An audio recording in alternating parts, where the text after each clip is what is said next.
Hello दोस्तों, real study में आपका स्वागत है। आगे वीडियो कंटिन्यू करते हैं। एक व्यक्ति की आय प्रथम 2 वर्षों में 10% की दर से वृद्धि होती है और अगले वर्ष में 10% की दर से घट जाती है। अगले 1 वर्ष में तक अपरिवर्तित रहती है, फिर अगले 2 वर्षों में 5% की दर से बढ़ती है। यदि वर्तमान में उसकी आय 40,000 है तो ज्ञात कीजिए कि 6 वर्षों की समाप्ति पर उसकी आय क्या होगी। तो सबसे पहले हमें क्वेश्चन को एड्रेस करने से पहले देखना होगा कि इसको हमें रेशियो में कन्वर्ट करना होगा। फ्रैक्शन को रेशियो से ही हम सारे क्वेश्चन करेंगे। रेशियो में आपको हमने सिखा ही दिया है परसेंटेज में कैसे कन्वर्ट करते हैं। जैसे 20% लिखा हुआ है तो इसको हम कई तरीके से लिखते हैं। इसको हम पहले तो फ्रैक्शन में लिख सकते हैं 1/5, और अगर हमें रेशियो में लिखना है, अगर बढ़ी हुई संख्या है, मैंने आपको बोला था अगर बढ़ी हुई है तो 5 से रेशियो हो जाएगा 6। अगर घटी हुई है, यहाँ पे सपोज करो यहाँ पे लिखा हुआ है क्वेश्चन में कि घटी हुई संख्या, तो 5 से कितना हो जाएगा 4। तो हम सारे क्वेश्चन यहाँ पे जितने भी एड्रेस करेंगे उनमें सारे में रेशियो वाला कंसेप्ट लगेगा। ये आपको आना ही चाहिए, ये मैंने आपको समझाया हुआ भी है। तो आप देखेंगे यहाँ पे क्या बोला हुआ है, एक व्यक्ति की आय प्रथम 2 वर्षों में 10% की दर से वृद्धि होती है। सबसे पहले यहाँ तक ही देखते हैं, 2 वर्षों में 10% की दर से वृद्धि बोल रहा है तो 10% की फ्रैक्शन वैल्यू होती है 1/10। तो 10 वृद्धि बोला है तो 10 से 1 की वृद्धि होगी, कितनी होगी 11। लेकिन 2 वर्षों में बोला है तो 2 बार होगी 10 से 11। अब यहाँ तक हो गया क्वेश्चन। अब देखो, और अगले वर्ष में 10% की दर से घट जाता है तो इसमें कमी होती है, यानी डिक्रीज हो जाता है, इसको हम बोल सकते हैं। तो 10 से 1 डिक्रीज हुआ तो कितना हो गया 9। अब आगे देखते हैं, अगले 1 वर्ष में तक अपरिवर्तित रहती है।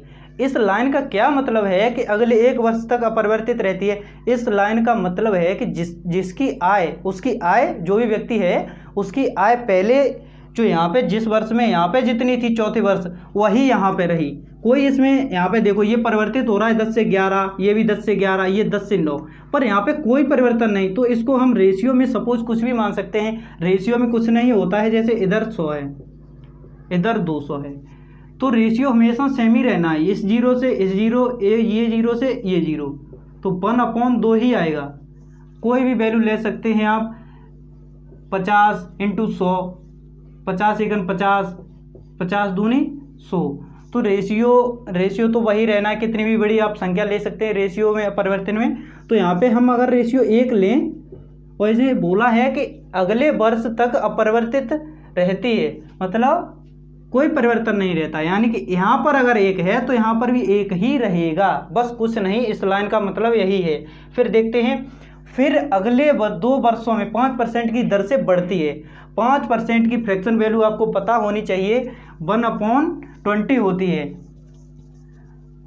तो 2 वर्षों तक बढ़ी है तो 20 से कितनी हो गई 21। 2 वर्षों तक बढ़ी है तो 2 बार बढ़ा देंगे, क्या फर्क पड़ता है 20 से 21।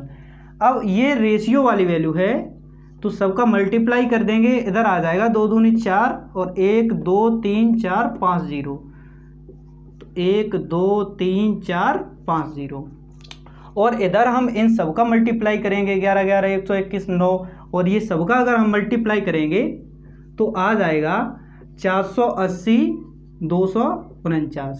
ये मल्टीप्लाई करने पर आएगा, आप इसको मल्टीप्लाई करके देख सकते हैं। और हाँ, अब ये रेशियो में वैल्यू निकल के आई है। हमको दिया हुआ है यदि वर्तमान में उसकी आय, हमें इसकी वैल्यू, ये रेशियो में वैल्यू है और हमें एक्चुअल वैल्यू दी हुई है क्वेश्चन में, इसकी ये वैल्यू दी हुई है। तो ये यहाँ पे देखो इसका 1/10 है एक्चुअल वैल्यू। तो हमारी जो 6 वर्ष बाद पूछी है उसमें क्वेश्चन ने कि ज्ञात कीजिए कि 6 वर्षों की समाप्ति पर उसकी आय क्या होगी। तो ये 6 वर्ष हो गए, 6 वर्षों की समाप्ति पर ये रेशियो में वैल्यू है, हमें यहाँ पे एक्चुअल वैल्यू पूछी है तो ये भी 1/10 होगा। अगर 1/10 होगा तो अगर हम 10 का इसमें डिवाइड करेंगे तो यहाँ पे पॉइंट लगा दो, यही आंसर हो गया। तो कितना हो जाएगा 480 और 24.9, यही आंसर होगा। अगर आपको यहाँ पे विजुअल नहीं हो रहा है तो हम शायद इधर लिख दे रहे हैं, आपको अगर नहीं विजुअल हो रहा है तो आंसर होगा 480 24.9। ये इस क्वेश्चन का आंसर है। आगे इसी टाइप का एक और क्वेश्चन एड्रेस करेंगे। हाँ, तो अगला क्वेश्चन एड्रेस करते हैं। यदि एक गांव की जनसंख्या में वार्षिक वृद्धि 6.1/4% है और गांव की वर्तमान जनसंख्या 4096 है, तब 3 वर्ष बाद गांव की जनसंख्या क्या होगी। बस वही क्वेश्चन है, ये छोटा और है उससे। तो देखते हैं इसको। पहले हम 24 25/4 और परसेंटेज को हटाएंगे तो इंटू 100, इसको काटेंगे 25×100, तो फ्रैक्शन वैल्यू कितनी आ गई 1/16। अब क्या बोला है कि तब 3 वर्ष बाद गांव की, तो 3 वर्ष तक वृद्धि हुई है इसकी। तो देखेंगे 16 से 1 वृद्धि हुई तो कितनी हो गई 17, फिर 16 से 17, क्योंकि 3 वर्ष हुई है तो 16 से 17 इनका हम मल्टीप्लाई कर देंगे जैसा कि पिछले क्वेश्चन में किया था। तो 16 का 16 में और 16 256 और फिर 16 में, तो इसका हमें क्यूब पता होना चाहिए 4096 होता है, और 17 का क्यूब 4913 होता है। तो ये हमको पता होना चाहिए, नहीं तो गुणा करके देख लीजिए आप, यही आएगा। और ये रेशियो की वैल्यू है और हमें क्वेश्चन में एक्चुअल वैल्यू दी हुई है 4096 ही, तो ये 1 का गुणा ही हुआ है इसमें। तो ये 3 वर्ष बाद वैल्यू कितनी आएगी 4913 ही आएगी, 4913 ही आ जाएगी। यहाँ पे अगर और कोई वैल्यू होती, सपोज यहाँ पे इसकी 2 टाइम्स वैल्यू होती, यहाँ पे मल्टीप्लाई 2 से हो रहा होता, तो हम यहाँ पे भी एक्चुअल वैल्यू निकालने के लिए 2 से मल्टीप्लाई करते। XYZ कोई भी वैल्यू हो, किससे भी मल्टीप्लाई अगर इधर होगा तो एक्चुअल वैल्यू निकालने के लिए इधर भी उसी का मल्टीप्लाई करना पड़ेगा। नेक्स्ट क्वेश्चन एड्रेस करते हैं। यदि एक गांव की जनसंख्या 20,000 है, यह पहले वर्ष 20% बढ़ जाती है और दूसरे वर्ष 10% घट जाती है तथा तीसरे वर्ष 30% बढ़ जाती है, तो 3 वर्ष बाद गांव की जनसंख्या क्या होगी। तो सिंपल सा वही है, रेशियो से हम इसको भी फाइंड आउट कर देंगे। यदि एक गांव की जनसंख्या 20,000 है और पहले वर्ष में 20% बढ़ जाती है, तो 20% की फ्रैक्शन वैल्यू हमें पता होनी चाहिए 1/5, और बढ़ जाना बोला है तो 5 से 1 बढ़ जाएगी, कितनी हो जाएगी 6। अब आगे देखते हैं, दूसरे वर्ष 10% घट जाती है, तो 10% की वैल्यू होती है 1/10, 10 से 1 घट जाती है तो कितनी रह जाएगी 9। आगे क्या बोला है, तथा तीसरे वर्ष 30% बढ़ जाती है, तो 30% की वैल्यू होती है 3/10, तो 10 से 3 बढ़ जाएगी, कितनी हो जाएगी 13। अब क्या इसका मल्टीप्लाई कर देंगे, ये रेशियो का 5 है 50 और 50 का 10 में 500, इसका करेंगे 6 9 54 और 54 का 13 में करेंगे तो 702 आ जाएगा। अब यहाँ पे जो हमें दिया हुआ है कि यदि एक गांव की जनसंख्या इतनी है, इसकी ये रेशियो है, ये दोनों रेशियो हैं, और एक्चुअल वैल्यू हमें इसकी कितनी दी हुई है वहाँ पे 20,000, 1 2 3 4, तो ये इस 0 से ये 0, ये से ये 5 5 20, तो ये कितना टाइम्स है 14 टाइम्स है। 40 का मल्टीप्लाई करने पर ये आएगा, या ऐसे भी देख सकते हैं कि 500 रेशियो की वैल्यू हमें दी हुई है 1 2 3 4, तो एक रेशियो की वैल्यू हो जाएगी 1 2 3 4/5 पे 1 2, ये 2 से 2 कट गए और 5 5 20, तो एक रेशियो की वैल्यू कितनी आ गई 40। और यहाँ पे 702 रेशियो की वैल्यू निकालनी है, तो 702 में हम 40 का मल्टीप्लाई करेंगे, जो आएगा वही आंसर होगा। करके देख लेते हैं, 702 × 40, तो इधर तो 0 0 0 और 4 दूनी 8, 4 का 0 में 0 और 4 4 7 28, तो ये कितना आ गया 0 8 0 8 2, ये हमारा आंसर होगा। आगे भी क्वेश्चन हम कई सारे क्वेश्चन करेंगे जिससे आपको क्लैरिटी बहुत अच्छे से आ जाएगी। नेक्स्ट क्वेश्चन को एड्रेस करते हैं। वर्तमान में आगरा की जनसंख्या 10,000 है। यदि पहले वर्ष जनसंख्या 10% बढ़ जाती है, लेकिन दूसरे वर्ष प्रवास के कारण जनसंख्या 5% कम हो जाती है, तब तीसरे वर्ष के अंत में आगरा की जनसंख्या ज्ञात करो। यदि तीसरे वर्ष जनसंख्या वृद्धि 20% है। तो कुछ नहीं, वही क्वेश्चन है, थोड़ा घुमा फिरा के दिया हुआ है कि क्या पहले वर्ष में कितनी परसेंट वृद्धि हो रही है, 10% की। तो 10% की 1/10 होता है, तो 10 से 1 की वृद्धि कितना हो गया, 11। लेकिन दूसरे वर्ष प्रवास के कारण जनसंख्या 5% कम हो जाती है। 5% की फ्रैक्शन वैल्यू होती है 1/20। तो 20 से 1 कम होगी, कितनी रह जाएगी, 90। और फिर क्या बोला है, तो तीसरे वर्ष के अंत में पूछा है, और क्या बोला है कि आगरा की जनसंख्या ज्ञात करो। या तीसरे वर्ष जनसंख्या वृद्धि 20% है, 20% की फ्रैक्शन वैल्यू होती है 1/5। तो 5 में 1 की वृद्धि होगी तो कितना हो जाएगा, 6। इन सबका हम मल्टीप्लाई कर लेंगे, ये रेशियो में वैल्यू है। तो 5 दूनी 10 और 10 का यानी कि ये हो गया 100, 100 का 10 में करेंगे तो 1000। इधर हम करेंगे 11 छक्के 66 और 66 का 19 में करेंगे, 11 छक्के 66, 66 का 19 में करेंगे तो 9 छक्के 54, 54 की 4 हासिल 5, 9 छक्के 54 और 54 और 5 59 और 6 6 4 और 9 6 15, 15 की 5 हासिल 1, 6 और 6 12। तो ये कितना हो गया, 1254। मल्टीप्लाई करके आप देख सकते हैं, कंसेप्ट आना चाहिए।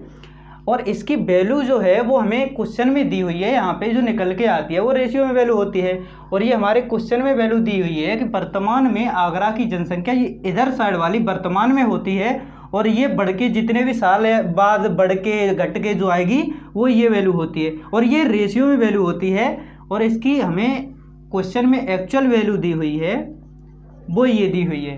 तो 1000 रेशियो की वैल्यू 10,000 दी है, यानी कि 1000 रेशियो की वैल्यू एक्चुअल वैल्यू 10,000 दी है। तो ये कितने टाइम्स जाएगा, 10 टाइम्स। 1 रेशियो की वैल्यू 10, तो यहाँ पे इसकी रेशियो कितनी हो गई, तो इसका 10 में मल्टीप्लाई कर देंगे तो 1254 0। इसी प्रकार आगे भी क्वेश्चन देंगे, बहुत सारे क्वेश्चन करेंगे, इससे आपको बिल्कुल क्लियरिटी आ जाएगी। नेक्स्ट क्वेश्चन एड्रेस करते हैं। एक गांव की जनसंख्या 64,000 है। यदि जनसंख्या प्रति वर्ष 10% बढ़ जाती है तब 3 वर्ष बाद गांव की जनसंख्या ज्ञात करो। ऐसा क्वेश्चन हम आपको पहले भी करा चुके हैं, तो आप ऐसा कर सकते हैं, वीडियो पॉज कर सकते हैं, खुद से ट्राई कीजिए। अगर नहीं आता है फिर वीडियो फिर से रिज्यूम कीजिए और देखिए क्वेश्चन को, फिर अपने आप से समझने की कोशिश कीजिए, क्योंकि इस प्रकार का क्वेश्चन मैं पहले आपको करा चुका हूँ। तो जल्दी से देखते हैं। एक गाँव की जनसंख्या 64,000 है और 3 वर्ष तक 10% या प्रति वर्ष 10% बढ़ती है, तब 3 वर्ष बाद, तो 3 वर्ष तक बढ़ी है, तो 10 से 11, 10 से 11 और 10 से 11, क्योंकि 10% बढ़ी है और 10% की फ्रैक्शन वैल्यू होती है 1/10। 10 से 1 बढ़ेगी तो कितनी हो जाएगी, 11। इसका हम तीनों को मल्टीप्लाई करेंगे। अगर आपको क्यू याद है तो एग्ज़ाम में आप जल्दी कर सकते हैं। इसका 10 का अगर आपको क्यू याद हो तो यहाँ पे हो जाएगा 1000, और यहाँ पे अगर 11 का भी क्यू याद हो तो 1331 होता है। तो आपको मल्टीप्लाई नहीं करना पड़ेगा कि पहले 11 का 11 में मल्टीप्लाई 121 आया, फिर 121 में 11 का मल्टीप्लाई करेंगे 1331 आएगा, फिर उसका जो एक्चुअल वैल्यू होगी वो निकालने में मल्टीप्लाई करें। तो समय आप बचा सकते हैं अगर आपको क्यू वगैरह याद है तो अब हमें यहाँ पे रेशियो में ये वैल्यू निकल के आई हैं, और यहाँ पे इसकी एक्चुअल वैल्यू दी हुई है हमें 64,000। तो 1000 रेशियो की वैल्यू कितनी दी हुई है, 64,000। तो 1 रेशियो की वैल्यू कितनी आ गई, ये 3 0 से 3 0 कट जाएंगी। 1 रेशियो की वैल्यू कितनी आ गई, 64। 1 रेशियो की वैल्यू अगर 64 आ गई तो इसमें हम 64 का मल्टीप्लाई करेंगे तो हमारी वैल्यू 3 साल बाद निकल के आ जाएगी। तो हम देखते हैं 1331 में 64 का मल्टीप्लाई करेंगे, 4 1 4 और 4 3 12 हासिल 1, 4 3 12 और 1 13 हासिल 1, 4 1 4 और 1 5, 6 1 6, 6 3 18 हासिल 1, 6 3 18 और 1 19 हासिल 1, 6 और 1 7। तो 4 इनको हम ऐड करेंगे, 8 8 और 3 11 हासिल 1, 10 5 15 5 हासिल 1। तो ये आया 85 184 आंसर निकल के आया। अब हम इसी टाइप का एक आध क्वेश्चन और देखेंगे, फिर नेक्स्ट कंसेप्ट आपको बताएंगे और उसमें कई किस किस तरीके से क्वेश्चन को कर सकते हैं। 4 तरीके में आपको डिलीवर करूंगा, किसी भी कंसेप्ट से आप कर सकते हैं। आगे का क्वेश्चन अभी इस क्वेश्चन को आप नोट डाउन करने के बाद देखेंगे। नेक्स्ट क्वेश्चन देखते हैं, ये थोड़ा अलग है उससे। किसी राज्य की वर्तमान जनसंख्या इतनी है, 2 वर्ष बाद यह बढ़कर इतनी हो गई तो जनसंख्या की वृद्धि दर ज्ञात कीजिए। ये जो इसकी वर्तमान जनसंख्या है पहले इतनी थी और उसके बाद ये इतनी हो गई, तो 2 वर्षों में कितनी वृद्धि हुई है ये हमको फाइंड आउट करना है। तो सबसे पहले हम देखते हैं कि ये वैल्यू हमें यहाँ पे ये वाली वैल्यू दी हुई है, यहाँ पे निकालनी है। ये अब की बार इसने उल्टा दिया है, तो 2 वर्षों में हमें पता नहीं है कितनी बड़ी है, वही निकालना है। पहले क्या था, वो परसेंटेज दे देते था कि यहाँ पे पहले वर्ष इतनी बड़ी, दूसरे वर्ष इतनी बड़ी, और फिर यहाँ का फाइनल निकाल देते थे हम। तो अब की बार उसने वही पूछा है, ये दे के ये पूछा है। पहले क्या था, ये परसेंटेज दे के हमको ये पूछता था फाइनल जनसंख्या कितनी है। तो पहले हम देखते हैं कि मान लेते हैं हम परसेंटेज में वृद्धि x से 22% हो गई, पहले वर्ष x से 22 हो गया, और 2 वर्ष बोला है तो मान लो 2 बार हो गया, x से 22 फिर हो गया। और फिर जो जनसंख्या इतनी थी, जो 27,500 थी, वो अब कितनी हो गई है, बढ़कर हो गई है 40,931 हो गई है। ये बोला है क्वेश्चन में, ये है इसका एक्चुअल।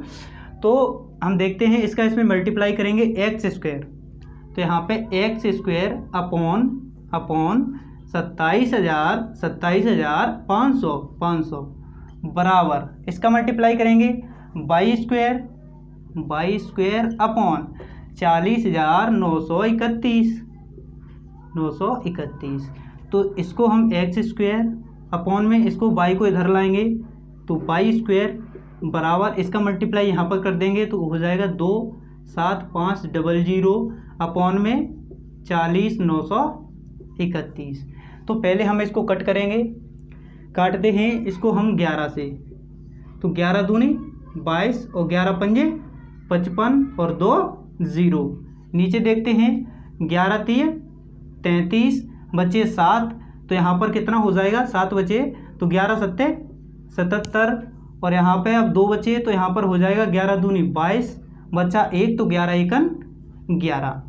अब x square upon Y square अगर हमें इसका रूट लेते हैं दोनों तरफ से, तो यहाँ पे कितना बचेगा, x अपॉन वाई, और यहाँ पे बचेगा 50 का स्क्वायर होता है। हमें यहाँ पे स्क्वायर और क्यूब याद होने चाहिए, इससे क्वेश्चन जल्द सॉल्व हो जाता है। ये हमें पता होना चाहिए कि 50 का स्क्वायर होता है, तो ये यहाँ पे 50 की वैल्यू 50x की वैल्यू आ गई। और नीचे जो 3721 लिखा हुआ है ये होती है 61 का स्क्वायर, तो यहाँ पे हम डायरेक्ट निकाल सकते हैं, वैसे भी आप देख सकते हैं स्क्वायर निकाल के रूट लेकर, तो 50। अब यहाँ पे यही पूछा था कि कितनी वृद्धि हुई है, तो 50 से 61 हो गया है। यहाँ पे जो ये वैल्यू है 50 से 61 हुई है, ये परसेंटेज वृद्धि पूछी है हमको क्वेश्चन में। तो 50 से 61 होने में कितने की वृद्धि हुई है, 11 की वृद्धि हुई है।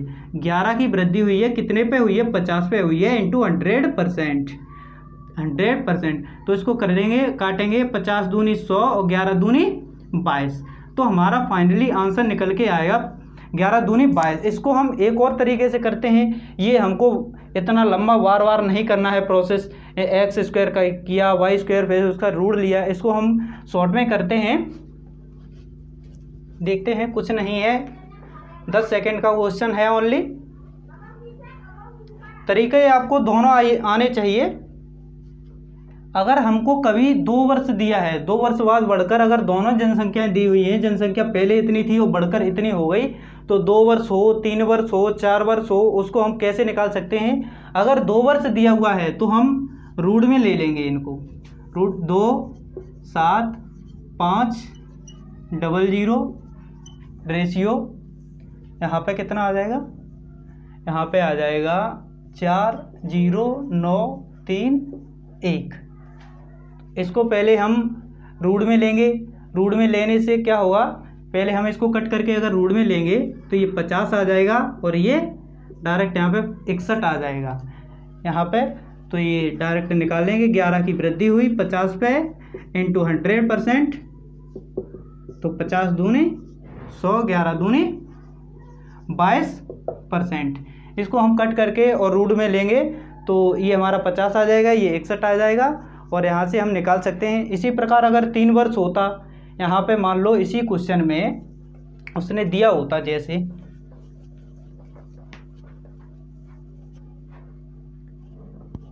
यही क्वेश्चन है सेम, यहाँ पे मान ले रहे हैं हम 1000 है और यहाँ पर है 1331, और यहाँ पे 2 वर्ष की जगह 3 वर्ष दिए होते उसने, और फिर यही क्वेश्चन पूछा होता है परसेंटेज वृद्धि ज्ञात कीजिए। तो क्या है कि इसका हम 3 वर्ष दिए हैं तो क्यू रूट लेते, तो यहाँ पे हम इसका क्यू रूट लेते। पहले काट लो, अगर कट रहा है तो नहीं तो क्यू रूट ले लो डायरेक्ट, कोई दिक्कत नहीं है। यहाँ पे कितना हो गया 1331, तो ये कट तो रहा नहीं है किसी भी संख्या से दोनों, तो यहाँ पे डायरेक्ट इसका रूट निकल के आएगा। इसका मैंने अभी कुछ देर पहले बताया था, इसका क्यू होता है 10, 10 का क्यू होता है 1000, और ये कितने का होता है 11 का। तो आप डायरेक्ट निकाल सकते हैं, अगर 3 साल दिया हुआ है तो 10 से ये कितना बड़ा है 1/10 इंटू 100%, तो ये कितना हो गया 10%। इसी प्रकार आप 4 वर्ष का भी निकाल सकते हैं, 5 का भी निकाल सकते हैं। देखते हैं कैसे, ये आप नोट डाउन साथ साथ करते चलना।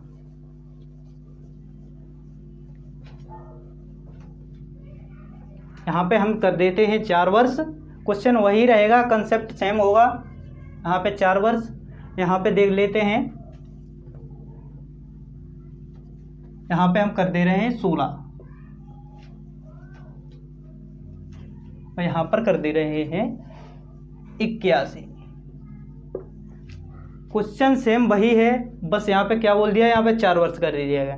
तो हम इसका 4th रूट लेंगे, 4th रूट यानी कि 4, यहाँ पे कितना हो जाएगा 16/81। तो इसका हम 4th रूट अगर लेंगे तो यहाँ पे क्या, अगर आप 4th रूट लेना नहीं जानते 5 रूट, तो ऐसे लिया जाता है। अगर आप इसको 16 को लिखो और 2 से काटो तो 2 8 16, 2 चौक 8, 2 दूनी 4 और 2 एकन 2। तो 4th रूट में क्या है कि हमें 4 का जोड़ा बनाना होता है, और अगर 3 क्यू रूट होगा, यहाँ पे अगर क्यू रूट होता है जैसे कि 15, यहाँ अभी पिछले उसमें था 9 था 27 मान ले रहे हैं। अगर इसका क्यू रूट लेना है तो इसमें अगर क्यू लगा हुआ है तो 3 का वो होगा, जैसे कि देखते हैं 9, 3 त्रिक 9 और 3 एकन 3। अगर क्यू रूट हो तो 3 का हम लेंगे ये, और इसमें 4 की साइकिल लेंगे। तो 4th रूट निकालने के लिए तो हमें ये कितना का मिला 1, यानी कि 2 कितनी बार आएगा 1 बार, और इसका 4th रूट निकालने पर 81 का 81 के पे आ जाएगा 3। वो कैसे आएगा, देखो इधर 81 है, 3 27, 3 9, 3 त्रिक 9 और 3 एकन 3, तो ये कितना आ गया इधर 3। तो यहाँ पे ये कितना बड़ा है 4th रूट लेने पर 2 से 1 बढ़ गया है, कितना हो गया है 3, 2 से 1 बढ़ा है कितने पे 2 पे इंटू 100%। तो इसको हम कट करेंगे तो ये आंसर कितना आ गया 50%। इसी प्रकार आप अपने से क्वेश्चन बना के सॉल्व कीजिएगा। आप भी बना सकते हैं, यहाँ पे और कोई 5 रूट लीजिएगा, अपनी मर्जी से क्वेश्चन बनाइएगा और कर सकते हैं। आपको आगे क्वेश्चन देखते हैं। यहाँ हम ऐसा करते हैं कि ये कंसेप्ट यहीं पे ख़त्म हो रहा है। जो इस टाइप का मैंने क्वेश्चन कराया, आप इसको अपने से बना कर सकते हैं। और आज की वीडियो इतनी ही रखते हैं, आगे एक नया कंसेप्ट डिस्कस करेंगे अगली वीडियो में। इसको आप पूरी वीडियो देखिए, और आगे चल के मैं आपको 2 बुक भी लगवाऊंगा, बुक के सारे क्वेश्चन करवाऊंगा। एक जो RS अग्रवाल की बुक आती है और एक जो आपकी किरण की बुक आती है, उसमें 7300, अब तो शायद 11000 से ऊपर क्वेश्चन हो गए हैं पूरी बुक के। तो उसके परसेंटेज के दोनों बुक के लगवाएंगे। अगर कोई भाई हमारा लगाना चाहता है बुक, उसको लगाने से अपने आप से नहीं लगा पा रहा है, तो ये वीडियो की मदद से वो सारे क्वेश्चन लगा सकता है। अभी हम क्या है कि पहले सारे क्वेश्चन कराएंगे, कंसेप्ट कराएंगे, उसके बाद मिसलेनियस क्वेश्चन कराएंगे, उसके बाद बुक के क्वेश्चन करवाएंगे। तो आप पहले इन सबको देख लीजिए। पहले तो आप खुद ही कर सकते हैं, अगर नहीं कर सकते हैं तो बुक का सॉल्यूशन भी इसी प्लेटफॉर्म पे आपका कवर किया जाएगा। Thank you. ये वीडियो यहीं तक रुकती है।